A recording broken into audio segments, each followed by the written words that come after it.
तर वर्ध्यात चोरट्यांनी अक्षरशः धुमाकूळ घातलाय। 7 ते 8 दुकानांमध्ये चोरी केलेली आहे, तर पोलिसांकडून पुढील तपास सध्या सुरू आहे। दुकानफोडीच्या घटनांनी सगळीकडे खळबळ माजली आहे।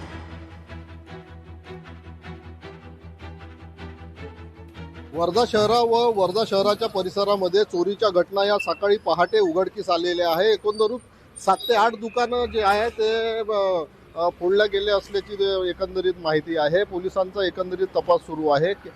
किती दुकानामध्ये किती चोरी झाली याची अद्याप माहिती समोर यायची आहे। रात्रीच्या सुमारास काही चोरट्यांनी जे आहे ते वर्धा शहरासह परिसरातील दुकानामध्ये शटर फोडून हे दुकानातून चोरी करण्याचा प्रयत्न एकंदरीत केलेला आहे। पोलिसांचा एकंदरीत तपास सुरू आहे। वरिष्ठ पोलिसांनी जे आहे ते या सगळ्या घटनास्थळी जे आहे ते भेटी दिल्या आहेत। पोलिसांचा सध्या चौकशी सुरू आहे, पंचनामा सुरू आहे। एकंदरीत किती मुद्देमाल या चोरीला गेलेला आहे याची माहिती अजून स्पष्ट व्हायची आहे। एकंदरीत या चोरीच्या घटनेमुळे शहरात एकच खळबळ निर्माण झालेली आहे। सचिन पोफळी, लोकशाही मराठी, वर्धा।